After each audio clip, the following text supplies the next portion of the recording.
Developing today, Meghan Markle is in crisis as Prince Harry's misery grows, as the godfather of Tyler Perry is facing sex assault. Sorry, the godfather of Lilibet, Princess Lilibet, Tyler Perry. She claimed the royal family was racist. She said her son was denied a title because of his skin color.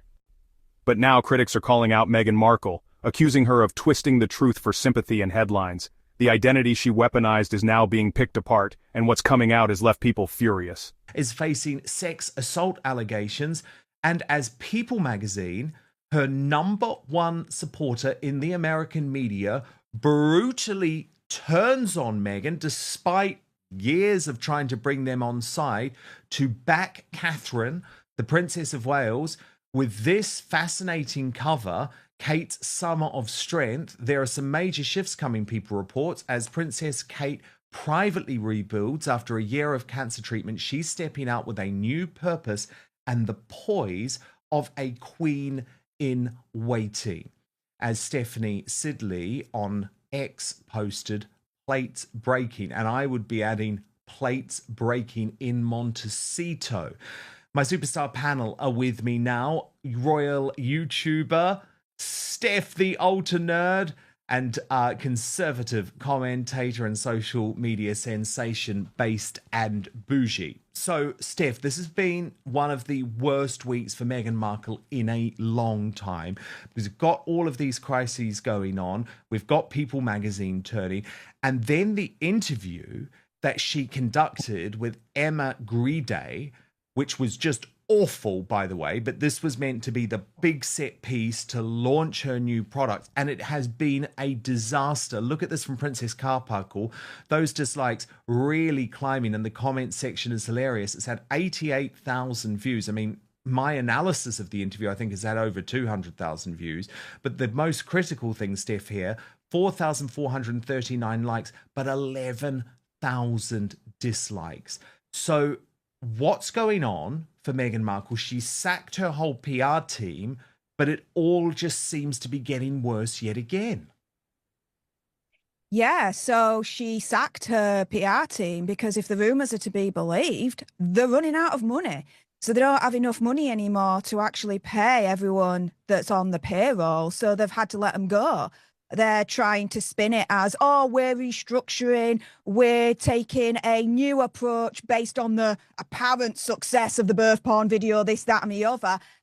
It's all Megsy spin BS at the end of the day. And that interview that she had with Emma Grede on her podcast Aspire, again, is just another example of that. I mean, the main headline that came out of that whole interview was Megsy turning around and saying, the one thing I think I'd like people to do is just tell the truth. Well, you know what, Megsy?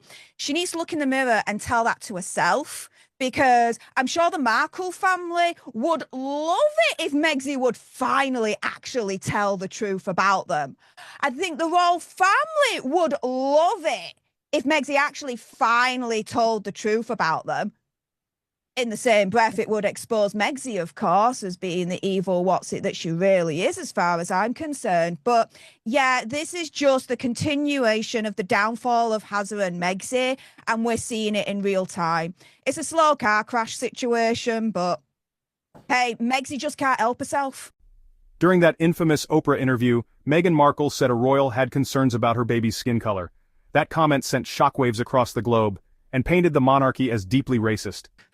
She can't. Well, look, before I get you to come in, Base and Bougie, I just want to play you this moment that Steph was just referring to from this Emma Grede podcast, which I find so shocking, because it's like, if we were able, and if the people who worked with you in the royal family were able to tell the truth, that would mean revealing your bullying, that would mean covering up the truth about your birth. I mean, do you really want to go there? But this is what she had to say. I want to say this to you in the best way, because I wonder if you could rewrite your public narrative from scratch. Is there anything that you would do differently?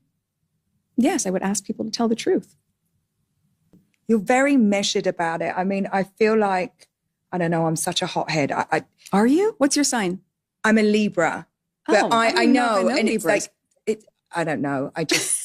I don't know, maybe I'm just a bit, ghetto with it, like a little bit hood. I would just get so angry if I felt like everyone was lying about me all the time. Like, don't you ever feel like just being like, just leave me alone. Like, let me show you. Is there a part of you that ever is just like, just leave me alone?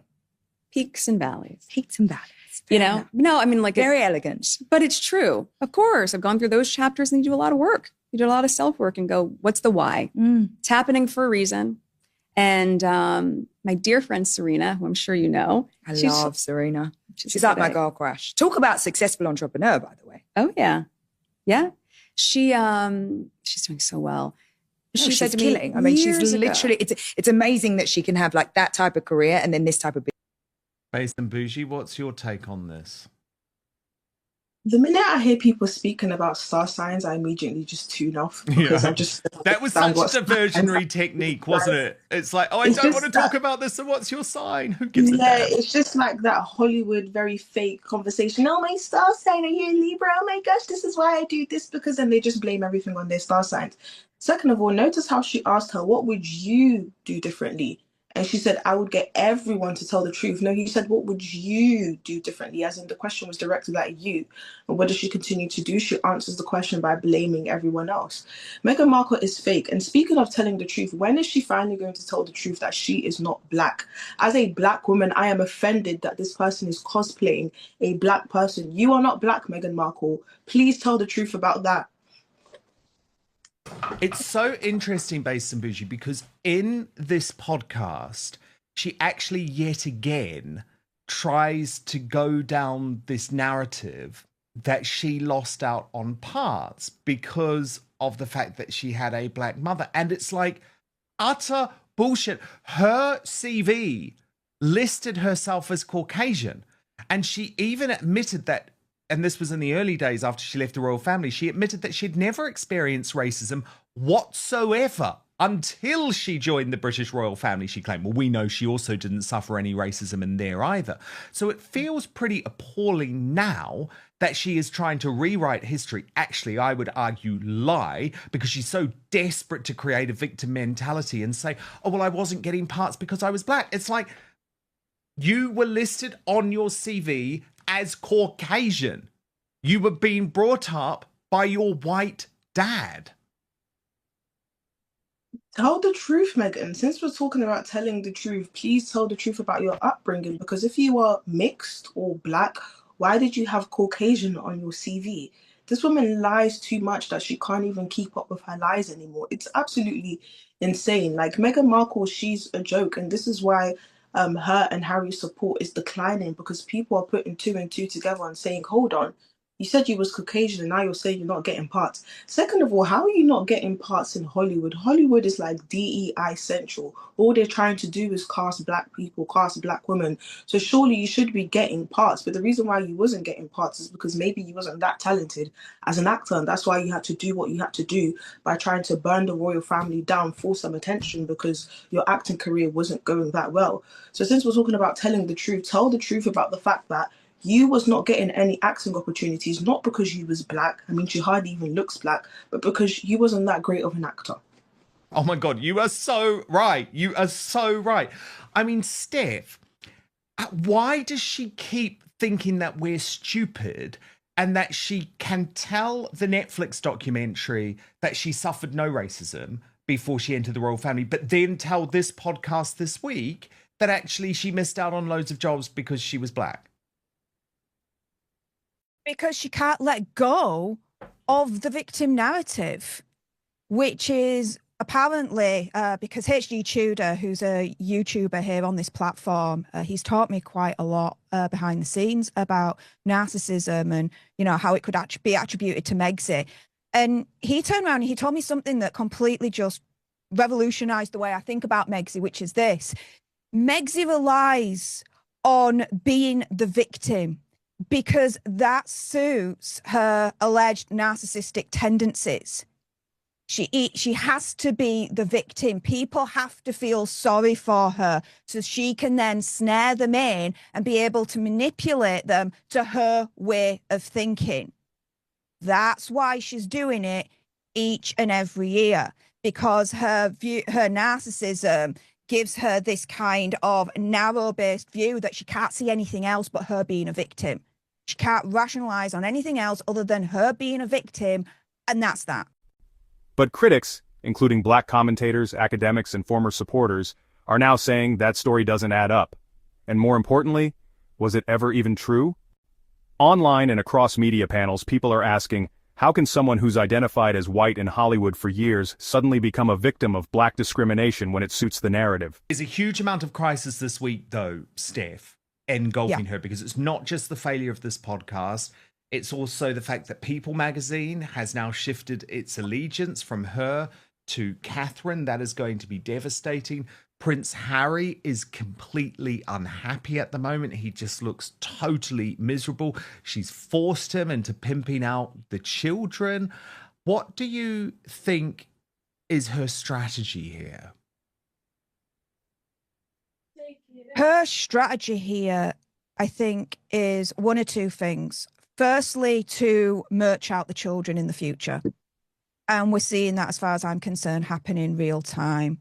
With Prince Hazard now seemingly agreeing to it, as we see more and more videos and audios allegedly of Archie and Lily that she's sharing now on Instagram. The second thing I think that she's betting on is there seems to be, I've noticed, this growing movement online of people just being sick and tired of her, having what I'm seeing being called as Meghan Markle fatigue. And I think Megsy is banking on this fatigue kind of turning into this whole notion of, well, Megsy's going to do what Megsy's going to do, so let's just leave her alone now. We're sick and tired of her. Let's just leave her alone.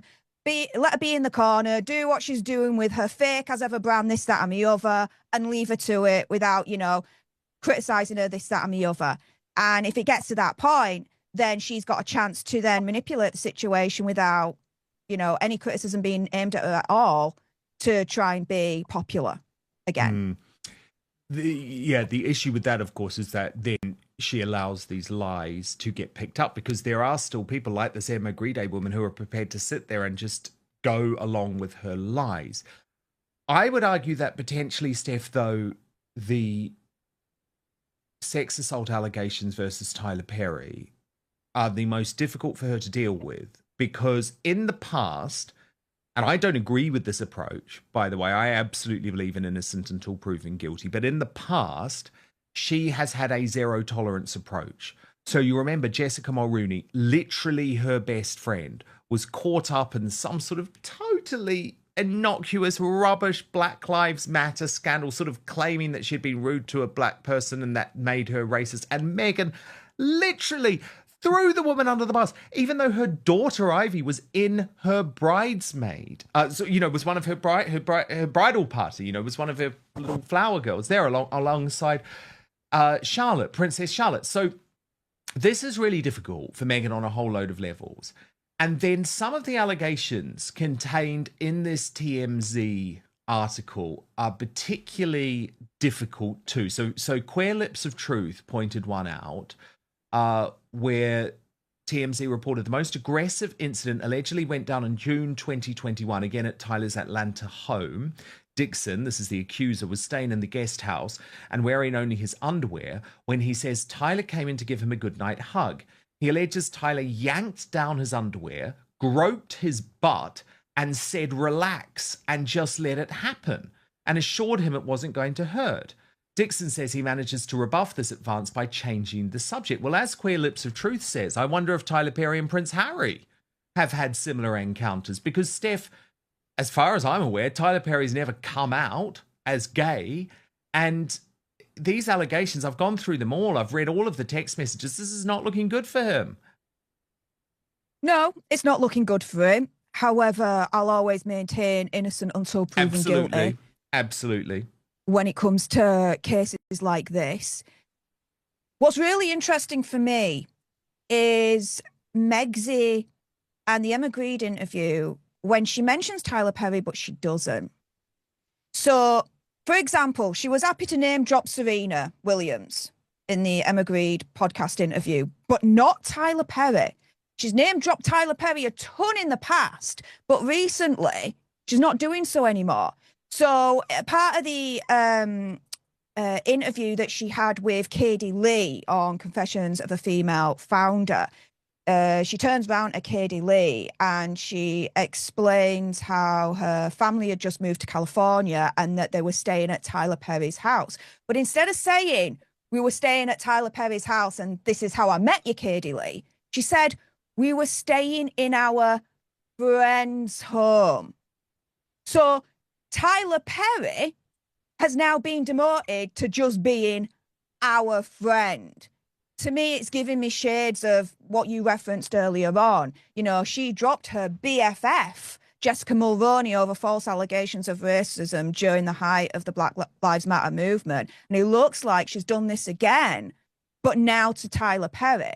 And I wonder if Megxie actually knew that this storm was coming all along, because the last time they saw each other, as you can see on the screen right now, was actually at the Paley Center for Media when Tyler Perry was being honored. And it's being argued that Megxie was not sat at the same table as Tyler Perry, and he's supposed to be godfather to Lily. So what the deuce is going on there? But even more interestingly, she wasn't actually on the stage for Tyler Perry's crowning moment. So I think it's been in the works for a while that Megxie has started to be distancing herself from Tyler Perry. And I wonder how much she knew that this storm was coming up. Many point to the fact that Meghan never publicly embraced her biracial heritage until entering the royal family. Some casting directors even described her as ambiguously ethnic, and she was often cast as Italian, Latina, or white. What do you think? Is Meghan a victim of racism? Or is she weaponizing identity to play the victim? P. Diner, who is going to be with us very shortly over on Substack, www.outspoken.live, by the way, if you want to sign up for our uncancelled Royal After Show, she has heard exclusively that Meghan Markle is potentially trying to officially scrub Tyler Perry as Lilibet's godfather. But the thing is, Based and Bougie, none of this looks good, does it, for Meghan Markle? Because the problem is, actually, before I get you to come in, Based and Bougie, I've got to play, because I can't stand Tyler Perry. And one of the reasons I can't stand Tyler Perry is he went on Meghan and Harry's Netflix documentary and said that he would not have agreed to become Lilibet's godfather if he had to attend the christening at a Church of England ceremony in the United Kingdom. I remember that would have been a Church of England ceremony attended by the head of the Church of England, the late Queen Elizabeth II. The cheek of this guy who seems to be very morally corrupt himself, but looking down on the British royal family because of a host of lies by Meghan Markle. Oh my God, it makes me so angry, Based and Bougie. And it's like, what, you were looking down on our late, great Queen Elizabeth II, and look at you. Why are people in Hollywood so up themselves? Like, they actually think they're special, because even if you were to go Tyler Perry, you wouldn't even be close to the royal family. You wouldn't even be anywhere close seated to the royal family, because you are not that special. You probably would have been at the back of the church and the royal family would have been at the front. Who told this guy he was special? Second of all, just the immaturity of that comment. I am so confident in myself and I'm so mature that I could be in a room with someone I don't like and simply don't interact with them. But again, he wouldn't even be allowed to interact with them because he's not special. He would have been at the back of the room. But I think this whole situation would definitely be a testament of Meghan Markle and her character. There's been so many accusations about her and her loyalty to her friendships and her ability to just drop people like that whenever it doesn't suit her brand image. And I feel like this distancing that she's, portraying against Tyler Perry, and her, if she ends up actually dropping Tyler Perry as the godfather, that would definitely solidify the fact that Meghan Markle is a liar, is fake, is a fraud, and is not a true friend to anyone but herself and her brand. So true. So true. Now, I guess the only counter narrative to that, Steph, is that I think Meghan Markle quite likes the fact that Tyler Perry has a private jet. He's quite helpful to her in a way that Jessica Mulroney was not. Yeah. In my opinion, conspiracy theory, whatever, she asked Tyler Perry to be godfather for Lily because of what he could provide monetarily, and everything else in between for her, like the private jets, like his multitude of homes that he's got scattered across America. But I'm absolutely pissed off at him with what he said there in that clip. How freaking dare he try and dictate decades, centuries, right, of what would you call it now, like religious acts that the royal family have done time and time and time and time again, right? If you've got such a problem, right, with the religious aspect of a baby's christening, and you're asked, do you want to be godfather to that baby? Well, you turn around and say, no, not for me. You don't freaking turn around and be like, well, I do have a certain demand. You're going to have to change the venue, the religion, and pretty much every single aspect of it. Drop your thoughts in the comments below. And if you're tired of lies wrapped in victimhood, hit like and subscribe now. We're not afraid to say what others won't. The royal race row may have made headlines, but now the facts are catching up. The more people dig, the more they realize this wasn't about race. It was about control, PR, and power. And Meghan Markle's version of the truth? It's collapsing fast. Thanks for watching. Stay bold, stay informed, and most importantly, stay awake.